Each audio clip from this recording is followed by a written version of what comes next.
Hi guys.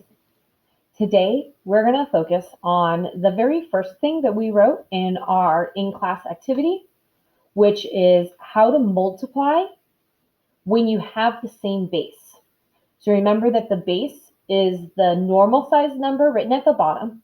So if we're multiplying two numbers that are the same number and they have exponents, what are we supposed to do?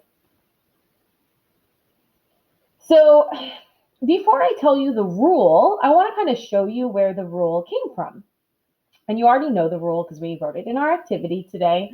But here's where we got the rule from. So if we think about this math problem, 3 to the 4th times 3 squared, what this is actually saying is I have 4 number 3s, and I want to multiply that with 2 more number 3s. So if we wrote this out really long, then we would have 1, 2, 3, 4, and then 5, 6 number 3s. And so I can combine these two things together, 3 to the 4th and 3 squared, by counting and saying that I have 6 number 3s. Notice that it's still the number 3, the base stayed the same. And what I did with my exponents, I didn't multiply them. 4 times 2 is 8. But what I did was I added them. So here, the blue sentence is really, really important. So you want to write down the blue sentence. When the bases are the same, that means that the normal size numbers are the same number. So it's important that these were both the number 3. Then you can add your exponents. So take a minute to write down the blue sentence, and then this is the generic rule, and we also wrote that down in our activity today.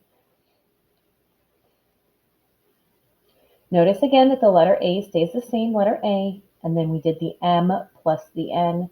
If we went back up here and did this one, we would do 3 to the power of 4 plus 2. Again, notice I didn't multiply the 3's together. I kept it the number 3, and then I did 4 plus 2. So this is, in general, what you should do. You add the exponents together when they have the same base. Why don't you guys pause the video and try these on your own? Notice that the directions say, what is each expression written using each base only once? So that means that they just want you to take it from 2 and combine it into 1. They don't want you to do any other math or anything else. Just like on the previous problem, right? We left it 3 to the 6th. We didn't figure out what 3 to the 6th was. So they want you to just write it as a single base. So pause the video, and when you're done, come on back. Okay, so on that first one, I'm going to keep the base the same, keep it at 12, and then 4 plus 3 is 7, so 12 to the 7th.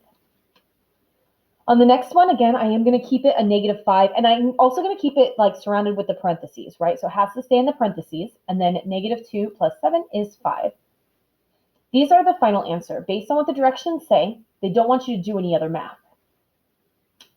For the next one, 0.5 and 0.5, we do negative 3 plus negative 8, which is negative 11. And again, based on the directions, we're going to just leave it like this. Now, if we were doing yesterday's assignment, we would then take that and we would drop it below a fraction bar because it has a negative exponent. But when you have these directions, and this will happen in your homework also, they don't want you to do anything else. For the last one, we want to add all 3 numbers together.